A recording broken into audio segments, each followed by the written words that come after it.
सलामुअलैकुम दोस्तों, आज अगर इफ्तारी में आप सोच रहे हैं कुछ बहुत ही चटपटा सा और जल्द बन जाने वाला, झटपट, कम लागत वाला, कम खर्च वाला कोई डिश बनाना है तो देखिए, अगर आपके पास एक अमरूद है, एक केला है, 2 अमरूद 2 केला हो तो डिश और भी ज़्यादा मज़ेदार बन जाएगी, ज़्यादा बन जाएगी।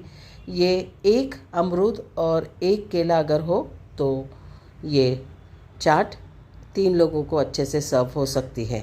आप इसमें पाइनएप्पल मिला सकते हैं, संतरा मिला सकते हैं और इसको और लजीज बना सकते हैं। लेकिन हमने आज सिर्फ 2 फ्रूट्स को मिला के ये फ्रूट चाट बनाई है।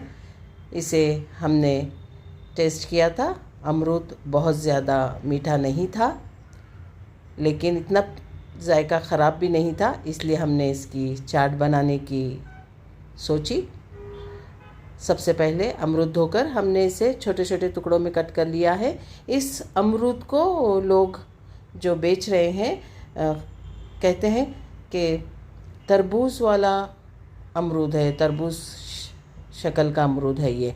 इसमें तरबूज की तरह ऊपर से हरा और अंदर से लाल रंग का ये निकलता है गूदा, तो इसको तरबूज वाला वाटरमेलन स्टाइल का अमरूद कहा जाता है इस गुआवा को।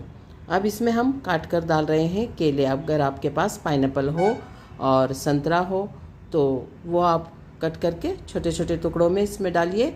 अनार डालिए इसमें और इसका जायका दोबाला कीजिए। हमने इसमें अभी सिर्फ अमरूद और केला शामिल किया है। साथ में इसमें हम कुछ चीज़ें शामिल करेंगे ताकि इसका जायका दोबाला हो जाए। इसमें हम डालने वाले हैं शक्कर।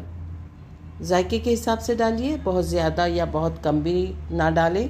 केला मीठा है, अमरूद थोड़ा सा मीठा है और थोड़ा सा फीका है, तो इसके हिसाब से डालिए। 1/2 चम्मच हमने डाला है चाट मसाला पाउडर। शक्कर डाली है अपने जायके के हिसाब से। थोड़ा सा हम इसमें ज़ीरा पाउडर डाल रहे हैं।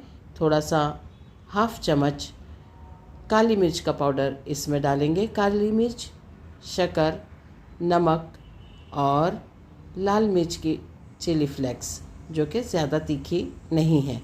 अब इन सब चीज़ों को अच्छी से मिलाकर हम इसे जिस तरह से कोई चीज़ मैरिनेट करने के लिए रखते हैं इस तरह से रख देंगे। ये आपस में घुल मिलकर अपना जूस रिलीज़ करेगी, जिसके अंदर नमक, शक्कर, मिर्च और ये नींबू का रस हम शामिल कर रहे हैं ताकि केले का रंग काला ना हो जाए। अब इन तमाम चीज़ों को अच्छी तरह से मिक्स करके हम या तो इसे ठंडा होने के लिए आप फ्रिज में रख सकते हैं, या फिर बच्चे खाने वाले हों तो इसे बाहर ही सेट होने के लिए रख दें। जब तक इफ्तारी का वक्त होता है तब तक ये अपना बहुत सा शक्कर नमक के साथ मिलकर जूसी सा जूस छोड़कर लजीज जायकेदार डिश बनकर तैयार होती है। लीजिए, आपका फ्रूट सैलेड या फ्रूट चाट तैयार है। इसे खाइए, इसका जायका लीजिए।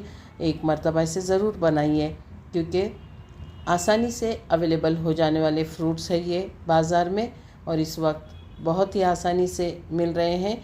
अल्लाह ताला आपके दस्तरख़्वान पर बहुत सारी बरकतें और नेमतें अता फ़रमाए।